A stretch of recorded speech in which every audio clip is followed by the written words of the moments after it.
ស្រាប់តើលឺសុំលេងមួយ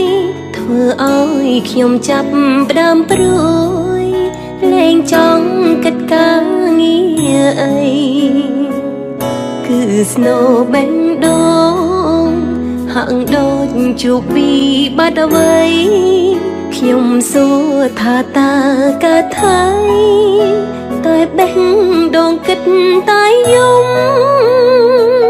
ស្នេហាមួយនេះបេះដូងសង្ឃឹមមុំណាស់ទុកគេដូចជាថ្នាំផ្សះអាចផ្សះបេះដូងធ្លាប់ក្រំសប្បាយខ្លាំងណាស់បេះដូងត្រេកអរច្រៀងរំព្រោះគិតជួបគូដែលសមរស់នៅ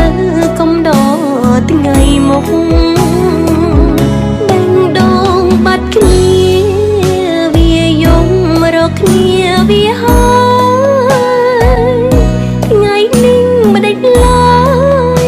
តែចាប់ប្រងឲ្យវាជួបទុកអូនស្រឡាញ់បងមានបំណងចង់រស់បានសុខតែបងបែរឲ្យចិត្តចុករងទុកព្រោះក្តីស្នេហាអូបេងដូងអើយអ្នកល្មមឈប់យំសោកសៅស្ងៀមហើយប្រឹងដេកទៅឈប់ស្រែងឲ្យខ្ញុំថ្លង់ណាព្រោះនៅពេលនេះខ្ញុំត្រូវរវល់កិច្ចការរឿងឈឺរឿងទុកខ្លោចផ្សាសូមអ្នកសាទុកនៅមួយដុំ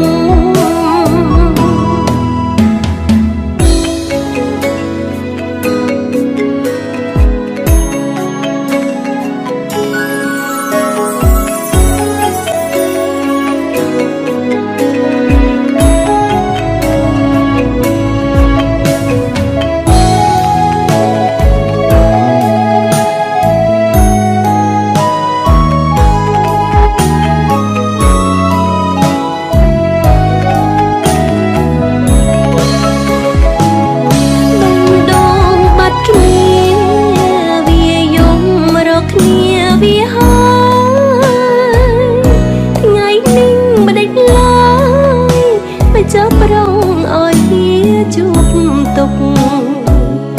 អូនស្រឡាញ់បងមានបំណងចង់រស់បានសុខតែបងបែរឲ្យចិត្តចុករងទុកព្រោះក្តីស្នេហាអូបេងដូងអើយអ្នកល្មមឈប់យំសោកសៅស្ងៀមហើយប្រឹងដេកទៅឈប់ស្រែងឲ្យខ្ញុំថ្លង់ណាព្រោះនៅពេលនេះខ្ញុំត្រូវ